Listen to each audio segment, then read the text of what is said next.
So an airplane is called the Cessna Cardinal. You're given the wing area, the aspect ratio, the efficiency factor is at sea level. You can get the density, velocity. Make sure you just convert the velocity.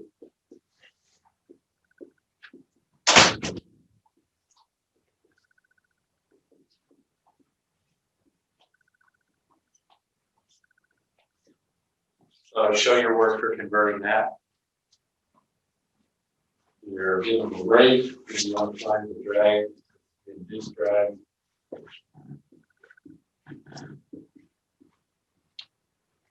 So we need to find the lift coefficient, and that's where you need to use lift equals weight.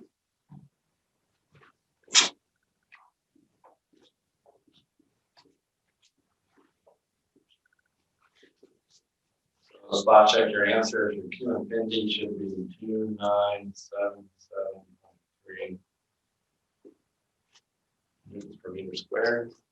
The area is given, the weight's given. So you should get a CL 0.203.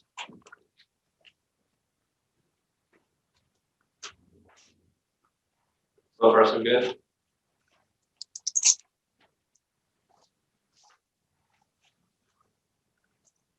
And the induced drag 0.00289 for the total drag. That's the coefficient, and 139 newtons for the airplane. Make sure you show your work on all of this. Show intermediate answers, like show the calculation for Q infinity, list the value, just like normal. That CL squared equals WQ for us. This is CL. This, you have to square it to go here, right? Yeah, for sure. Yeah, so that's just CL. Yeah, I think I just squared it myself. Oh, right, before you put it in.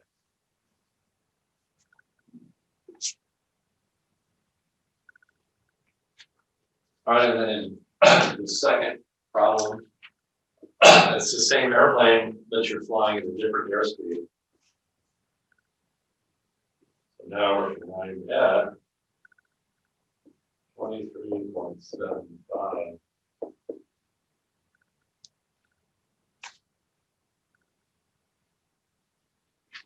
meters per second once you convert it. And so what does that do? It makes the dynamic pressure less. So let's see, the dynamic pressure for that one is 345.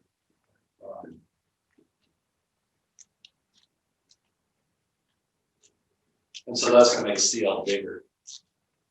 So for the same weight in the same wing area, if you're flying with a lower airspeed, you have less energy, so you have to generate a higher CL and fly at a higher angle of attack.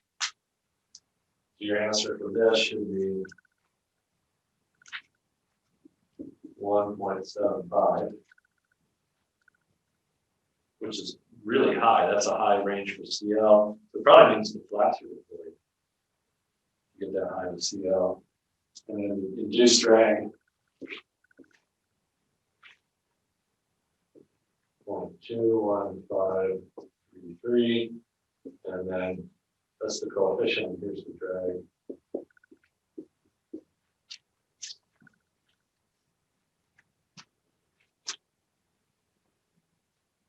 So the important thing is to notice what happens at this lower airspeed. This is a lot lower airspeed. It gets squared in Q infinity, so this becomes a lot smaller. So CL is higher, and look at the difference in the drag. When you're flying slower, this is the induced drag. Now we still have the profile drag, the CD0, but the drag has gone up quite a bit at our lower airspeed, the induced drag. The profile drag will go down because it's proportional to the infinity. And that's what we started talking about with the performance. So we're good on that one? Very good. AE324, it's a finite wing. You're given an airfoil, aspect ratio, profile drag, and an angle of attack. So this is where we have to calculate the lift from the formula at an angle of attack. You can't just go to the back of the book for that airfoil and look up the lift, because that's airfoil lift, not finite wing lift. So here's how you do a finite wing. Similar to an example that we did in class. Like you said. Yeah, So it's kind of how like you convert from an infinite to a finite wing. yeah, this is, you have an airfoil that the finite wing is made out of. And so we have to be able to calculate the lift of the wing. Finite wing.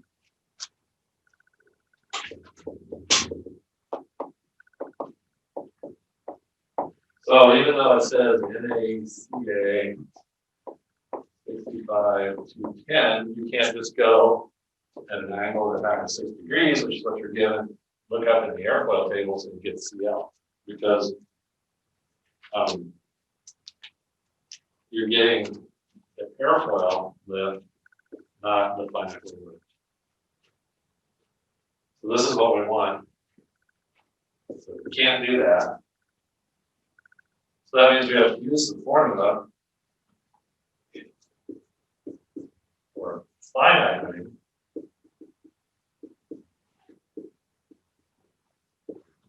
which is the finite wing lift per slope. It's the equation aligned with that slope. All right, so there's the formula, but now we need to calculate this.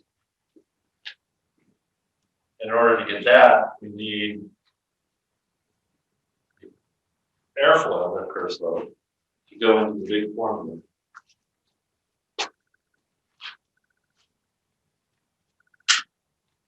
So to calculate A, we use A0 over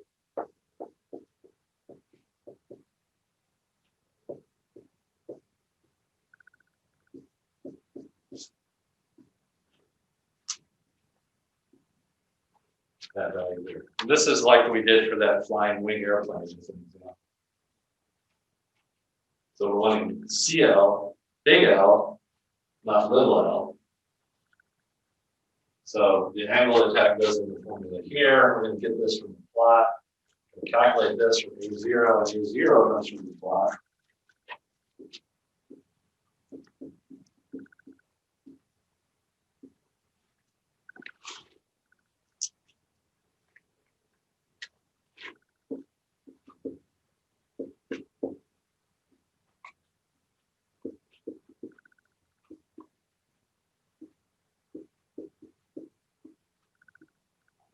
So A0 is the airfoil lift per slope that goes in here to give us finite wing.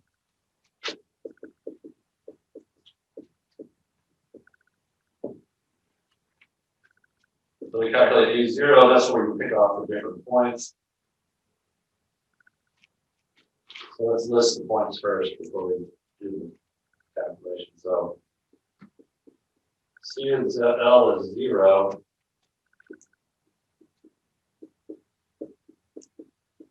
So this is from the appendix. I'm just taking that plot and picking points. So at this angle of attack, you get 0 lift. And at 8 degrees, you get that much lift. You don't have to pick those points. The nice thing about picking this one is that you also need this value to go in here. So if you pick the point, the intercept, the x-axis intercept, you get alpha L equals 0, and it's easy to calculate the A0 formula. So A0, this is going to be the rise over the run. So we get 1.05 minus 0 over 8 minus, and then you got to do a minus and minus because alpha L equals 0 is negative.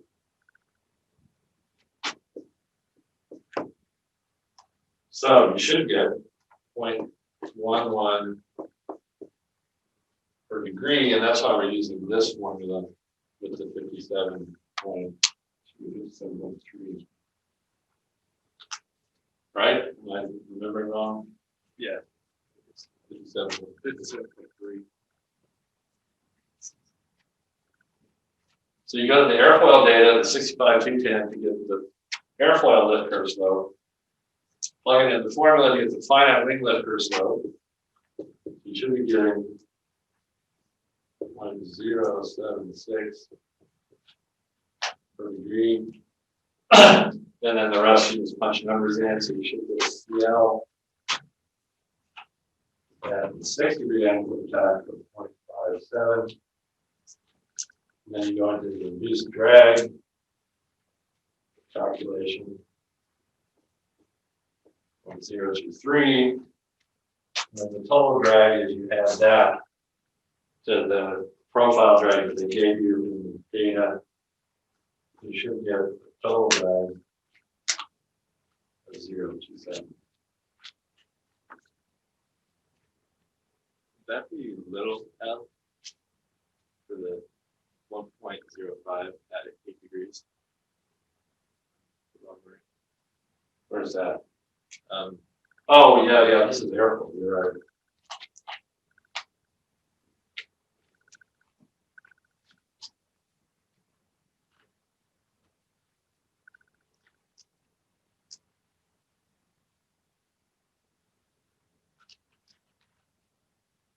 So in a lot of these problems, you have to start with what you're trying to calculate and work your way backwards in what you need, right? So it says we're at an angle of attack 6 degrees, predict the lift of the finite wing. So you go, okay, well, here's my formula for the finite wing. Well, then I need A. Well, I like my formula for A. I need A0. I know the airfoil, so then I can get A0. And then you can go forward and calculate. So if you get stuck, write down formulas that are appropriate for the problem, just like the flow problems that we were doing.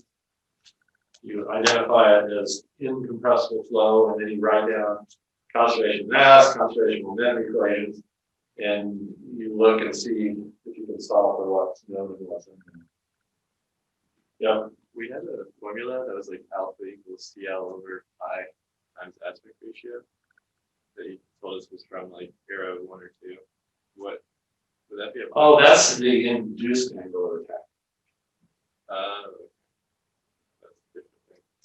Yeah, that's for how the angle of attack, the airflow changes because of the plate vortex. Right. Yeah, it should have been alpha pi. Yeah. What was it? CL. Over pi 8. Is there an E in there? Maybe not. Yeah, that's the how the angle of attack changes when you're have the finite.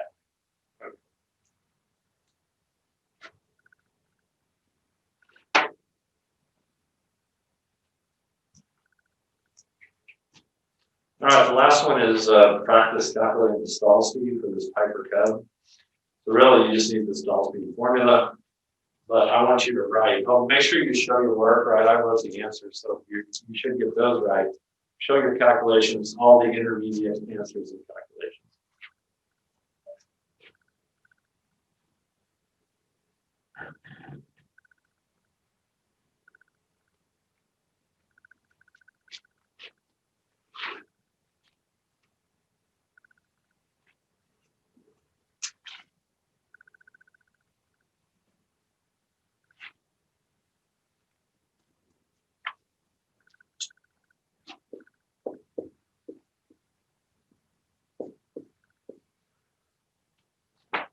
So we're at sea level. And we know the weight, we know the wing area, we know CL max. And so that's what's going to give us V stall. The stall speed is defined as the velocity that you fly, the slowest you can fly at the maximum lift.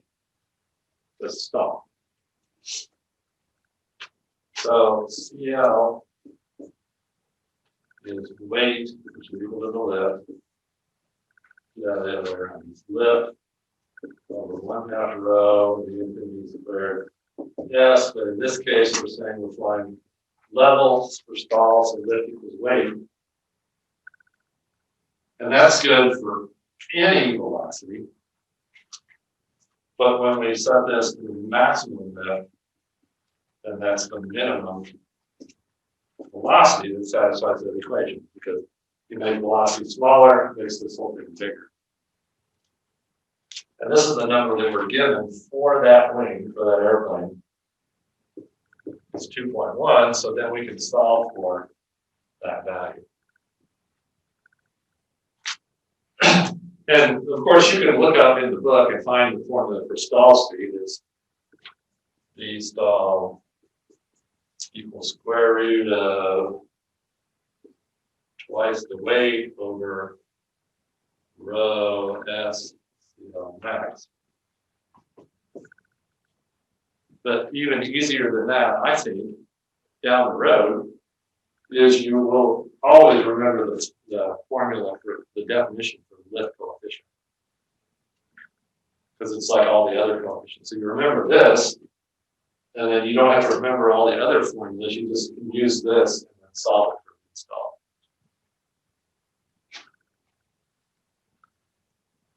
And occasionally I'll point those out, like for conservation of mass. I told you that you write down the general formula and then you assume incompressible, and you cancel the density out. That way, you're deliberately making that choice. Oh, the answer for this is 19.1 meters per second.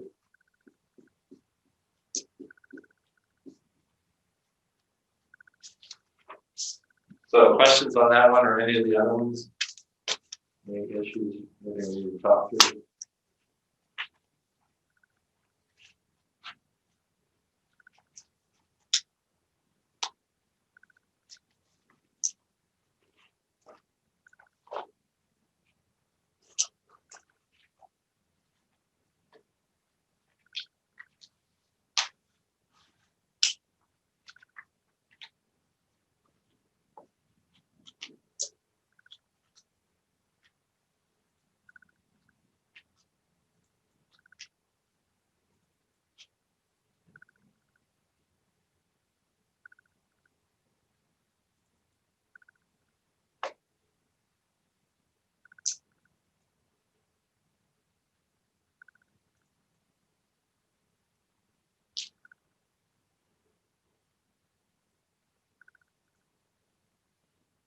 Going back to performance.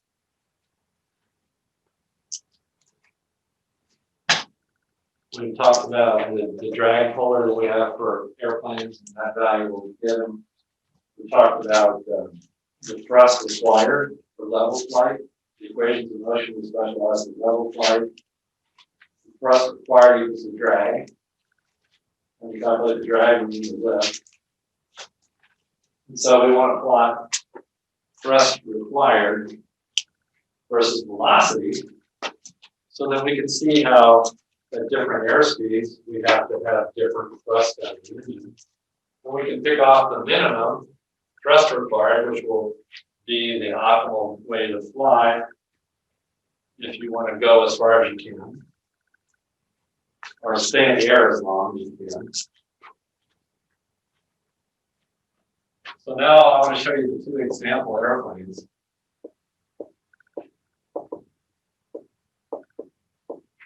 That we use in the textbook.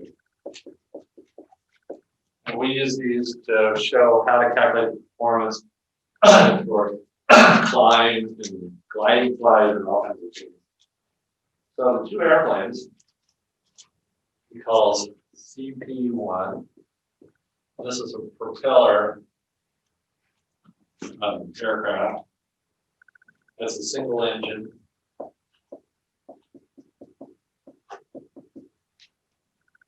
Now this is similar to a Cessna 182.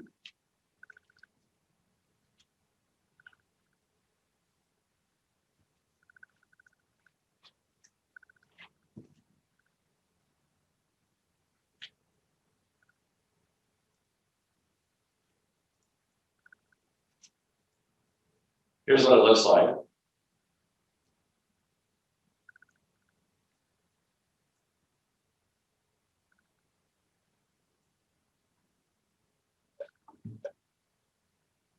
You've seen these before. This is a typical Cessna airplane.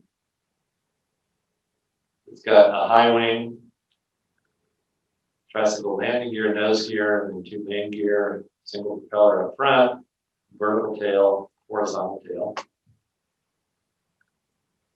The first one of these was built and released or sold in 1956. So it's an old design. It's still around. A lot of people fly these. It has one 230 horsepower piston engine. And that's going to become important when we talk about, well, how much power or how much thrust we have available versus thrust required that we want to calculate.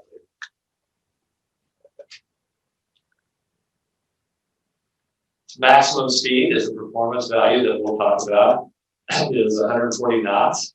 It cruises, designed to cruise at 136 knots. And at sea level, its initial rate of climb is at 1,200 feet per minute. So that's how fast it can get to altitude. We'll talk about how to calculate that. Its service ceiling, which we haven't defined yet, but we will, is 20,000 feet. So that's the highest you can practically go in this airplane.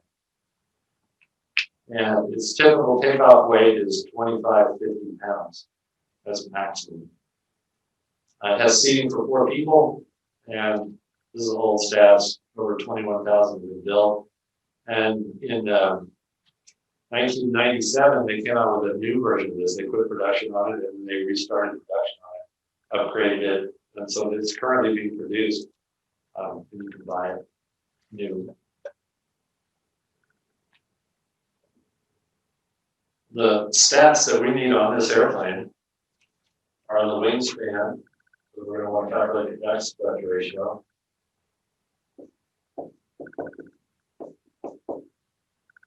Wing area, weight,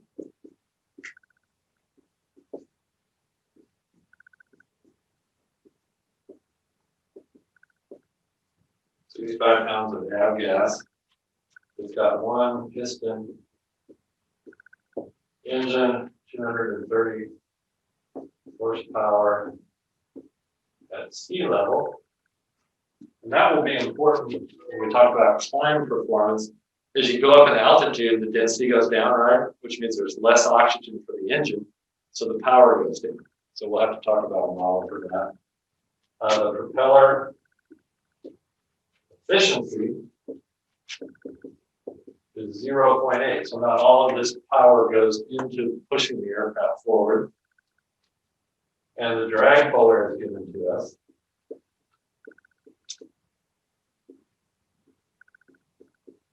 With an Oswald efficiency factor and a CD0, and then everything else we calculate that goes into the induced, into the drag puller. You're not sharing this. You're right, I'm not. Wasn't delivered. There we go. Thanks for the heads up. Somebody text you? No, You just know it wasn't up there.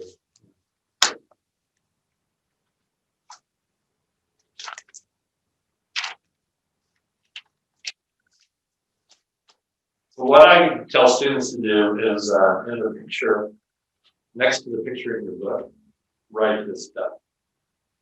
It's in a table in the book, but it's handy to have it written right there next to the airplane so that if we're doing this airplane, we can look up the value.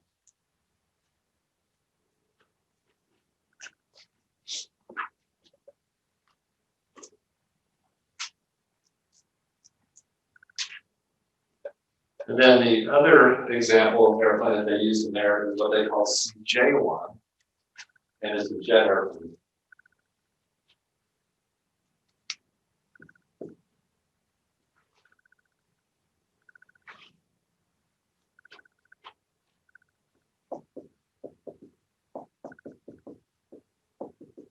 This is a twin engine jet. It's similar to the Cessna or Cessna Citation 3. But they don't say it's exactly because it's an approximate model. It's not a super accurate model by any sense. It's a good representation of it. And they will never say, oh, this exactly represents the airplane, because the aircraft company will not release all the exact information, because somebody could use it in a legal suit against them. If they said, hey, I calculated that I ought to be able to fly this airplane at this airspeed, and it crashed, I'm suing you. So it's not that the airplane didn't perform right, that the model was not quite right. And then the data for this one.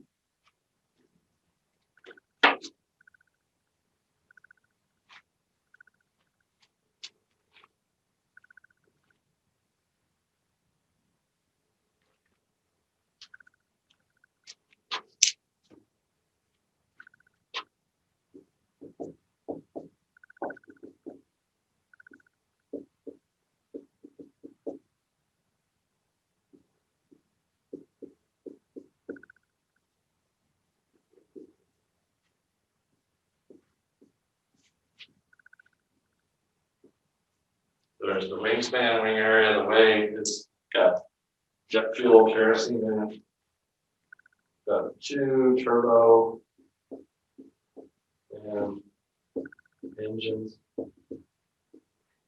3650 pounds thrust each.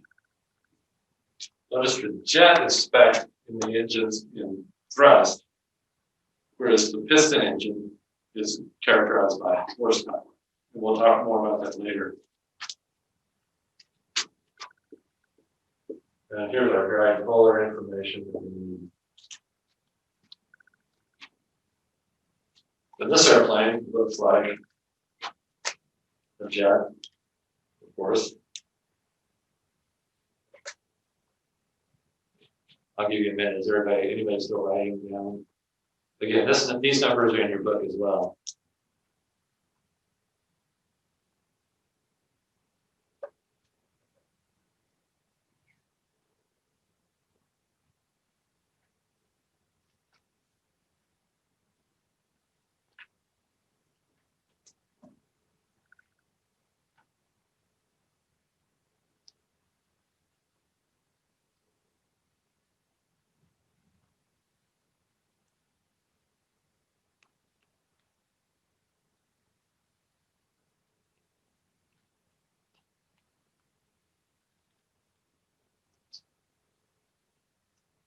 Got it?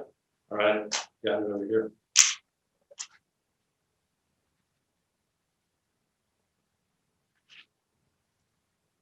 So there's a picture of this airplane. It's got engines on either side of the fuselage, above and behind the wing. It's got a vertical tail nose, it's a T-tail, so the horizontal tail is at the top of the vertical tail. Landing gear, low wing aircraft, the wing goes across the bottom. That's one of the things Cessna does, is that they have a pressurized cabin, and they want the wing structure to go underneath that, so the wing doesn't have to go through the pressurized cylinder for the airplane.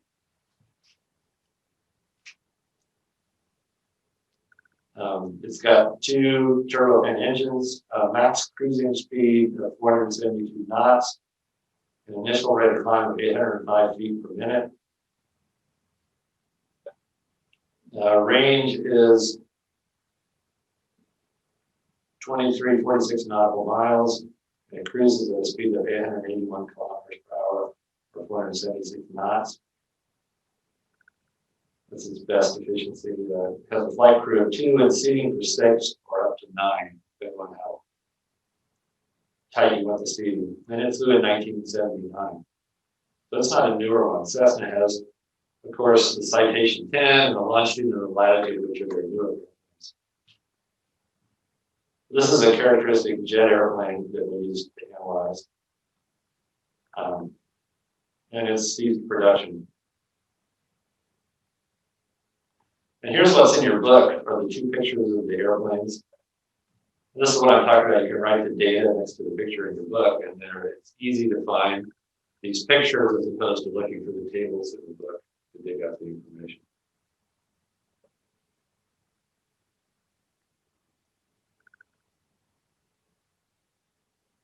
So next, I want to do an example of applying thrust required versus velocity for this airplane down here.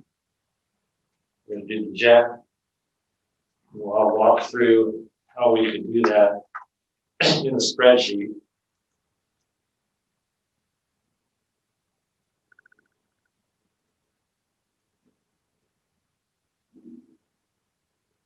So let's set up that problem, and then we'll go to the spreadsheet. So we'll need all of this data.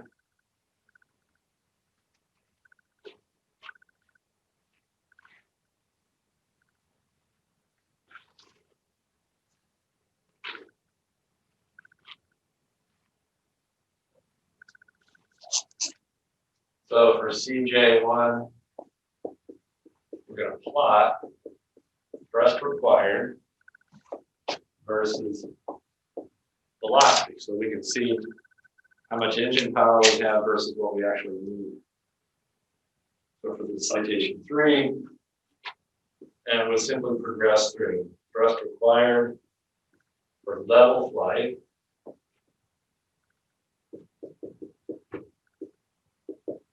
gives us this, and lift equals weight. Remember, if we're climbing, we have to add sines and cosines. And if we're accelerating, we have the mass times acceleration. But we're not doing that. We're level cruise flight, constant velocity.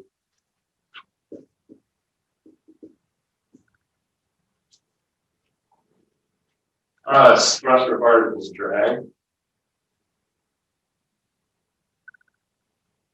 And so to calculate that, we have a model for the drag coefficient.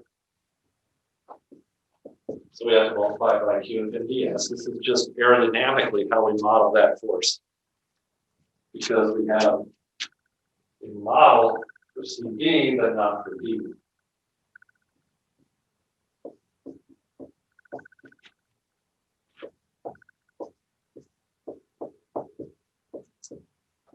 All right, so there's our formula for the CD, for the drag coefficient, which means we need CL. And CL comes from this. So this thing then gives us CL is the weight, is lift equals weight, divided by Q infinity S. So that's going to give us the lift, because in here it gives us the drag, it gives us the drag coefficient, it gives us the drag, it gives us the thrust that we need.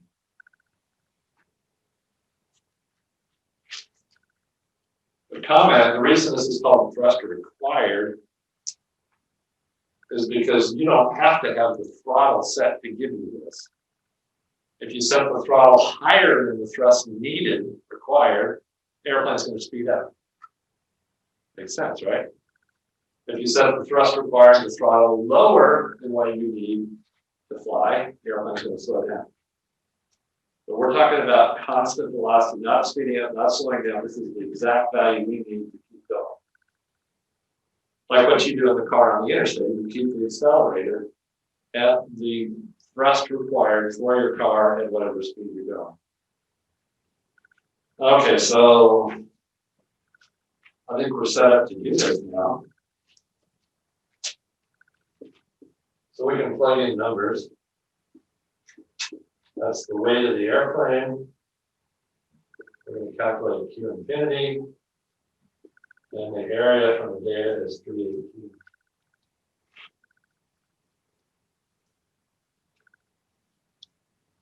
Q infinity we'll calculate as 1/2 rho p squared. And so we're going to use the density at sea level.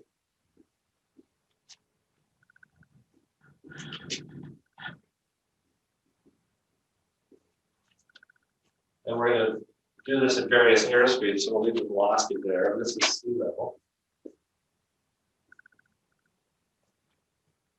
And immediately we can see that if we're flying at a different altitude, then we're going to have a different thrust required. So we're doing this plot for sea level. That's going to become important because what if we want to fly at 10,000 feet? we need a different thrust required. And in fact, that's what's going to give us what they call the service ceiling. Is as you go up in altitude, your power goes down and your thrust changes. So I think we've got everything we need here. We've got Q infinities can go in there. All we need aspect ratio. Aspect ratio is B squared over S. 53.3. Wing area is 318. The aspect ratio is 8.93.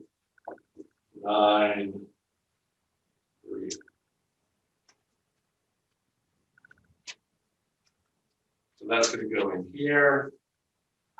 The efficiency factor was 0.81 on the data. So then we've got everything else. CD0, what was that? CD0 is 0.02.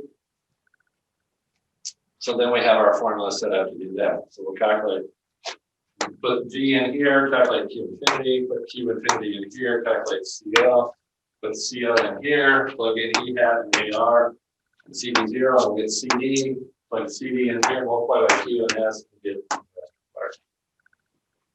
Follow all that? So we're going to do that in a spreadsheet.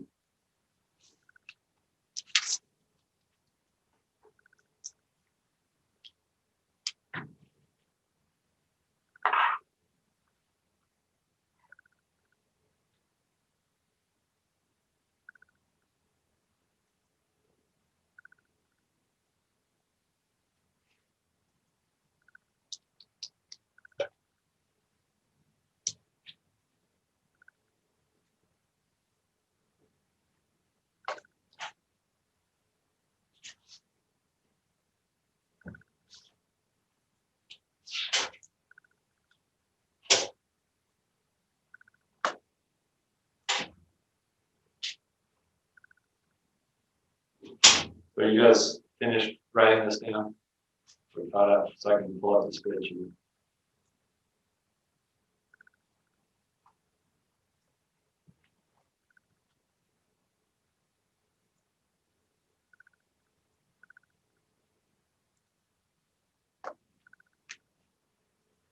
So the first thing we do is create a column called velocity. And then there's our dynamic pressure. And then I'm going to calculate CL. I'm going to calculate CD. And then we calculate the thrust required. I think that's all I need.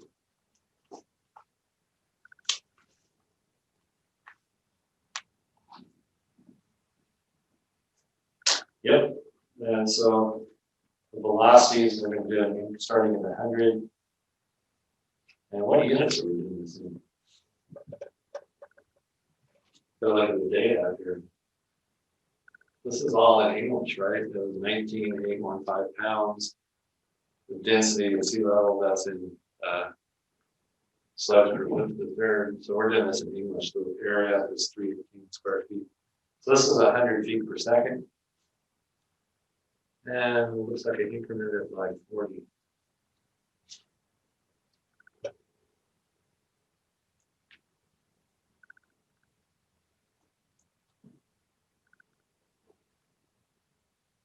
So Q is equal to 1/2. Density was 0.23769 times velocity.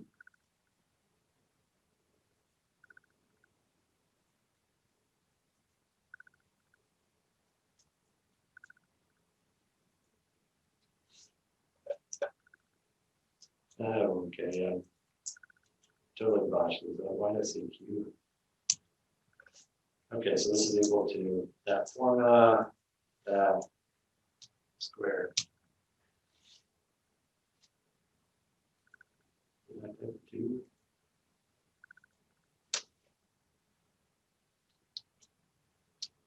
There we go.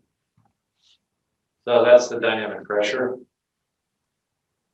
Now we can drag that formula down for all the other cells. Okay, number one thing we should do right now is hand calculate that Q value. I want you guys to do that. Plug in 100 square, multiply by this, divide by 2. Make sure that we got our formula right. Do I have it right?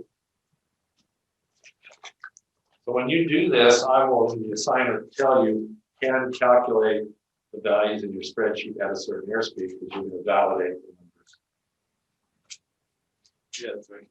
Okay, so far so good. And then CL is equal to the weight, which is 198.5 divided by Q infinity times the wing area, which is 318. Somebody double check that. That look good? Yep. All right, good deal.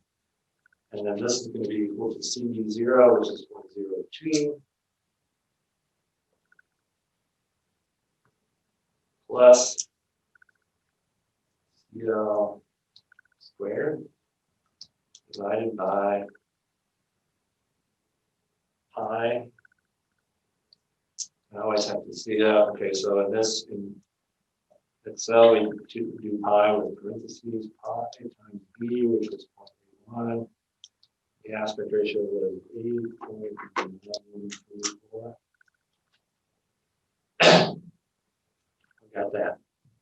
Now that I go through that too fast, you guys want to write this down if you want? Or we're just going through these exact formulas that I have on the board.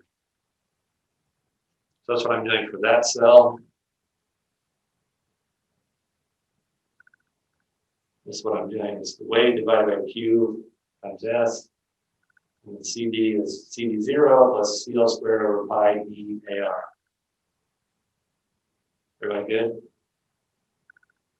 And then the thrust required is the drag coefficient times dynamic pressure times the wing area.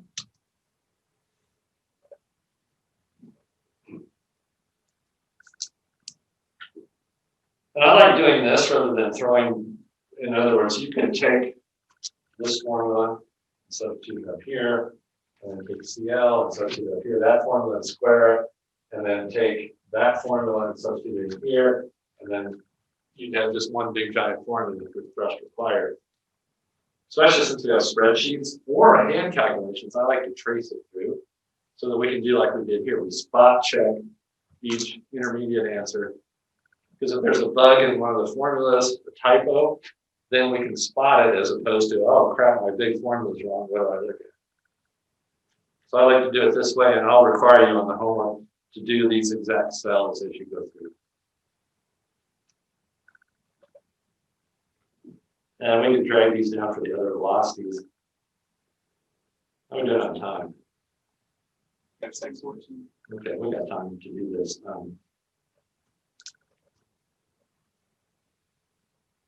Yeah, I want to carry the velocity down a little bit further too.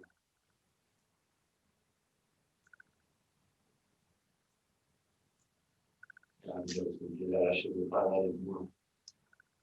Yeah.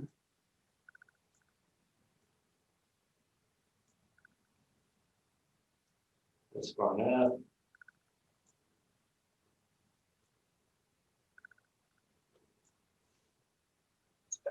And then I want to plot thrust required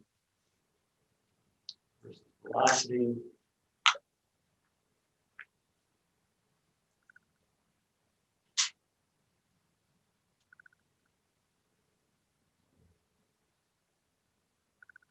Minor variance. That's what I want.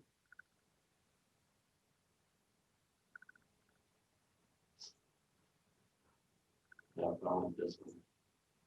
This is an XY plot, so I'm going to do plot curves.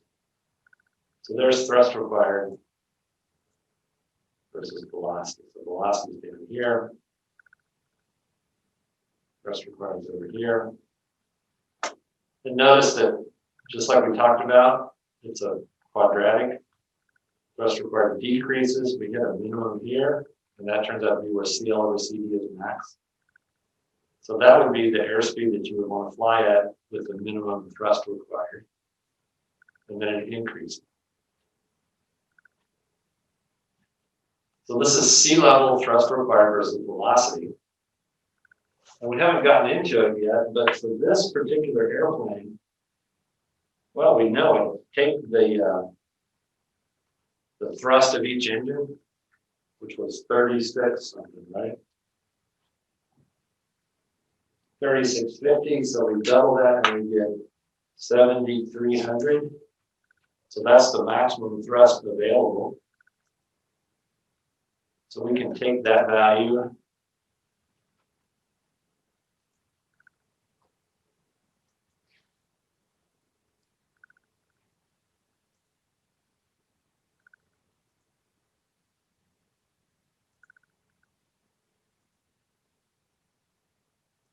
just want to insert a line.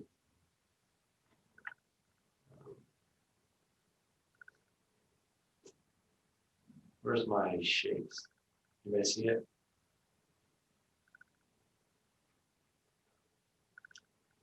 Every different version of Excel has stuff in different places.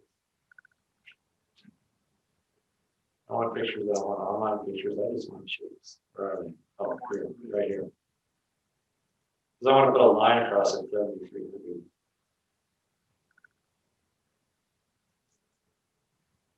So where the maximum thrust that we can get out of the engines intersects the maximum, the thrust required, not the maximum, that's going to be the fastest we can go. Because that's all the thrust we have, that's full throttle, level flight at sea level. And so that will actually give us the maximum speed of this aircraft. But we'll talk more about that later when we talk about, well, what's power available and what's thrust available, because that's what we're saying here. Is the total thrust available is that value.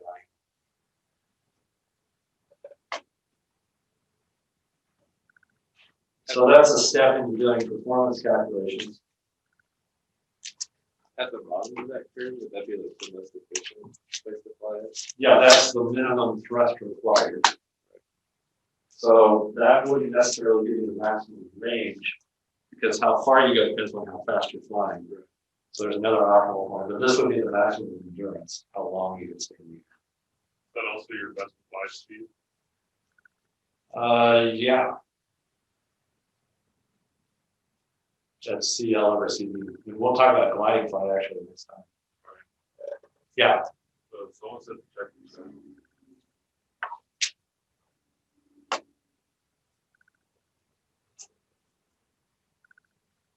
There is a chat. Could you upload this video to Blackboard so I can review all the Excel stuff, please? Yeah, I'll try to get that uploaded. It probably won't be today, but I'll do that on Monday.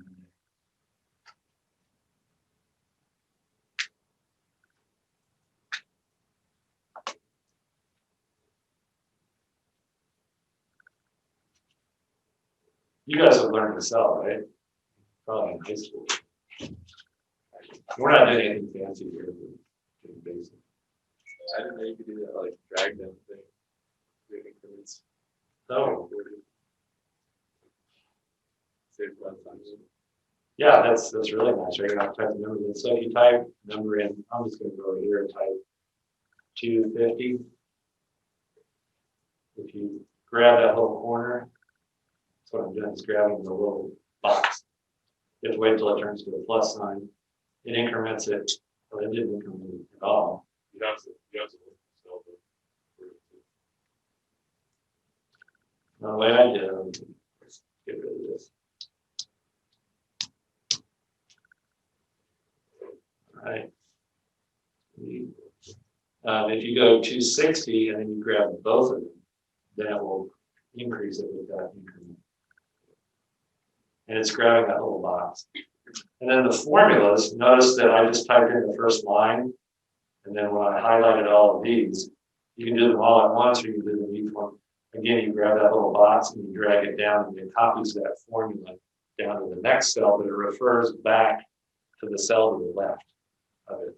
So even though, like here we have A2 squared, it's grabbing that value here. If you look here, let's see, that was here, it's going to be A3 squared, A4 squared, so it automatically does that for you. In fact, to force it to look at this cell as you go down, you have to use a dollar sign with it to say, I want you to grab the value out of A2 and I don't want you to change your mind.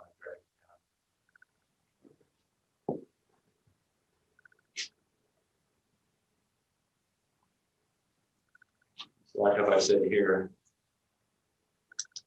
A2, so this is going to be equal to A2, I get that value, right? If I drag it down, I'm going to get A3, A4, A5. But if I took this and I said dollar sign, a dollar sign, so I'm thinking I'm remembering this right.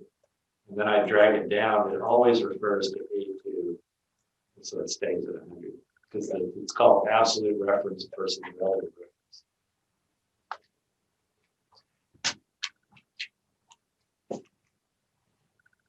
All right, so now you see how to do that. Yeah.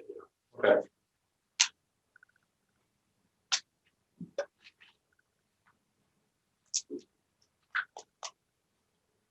Now I'm going to save this on here to my desktop so we can use it.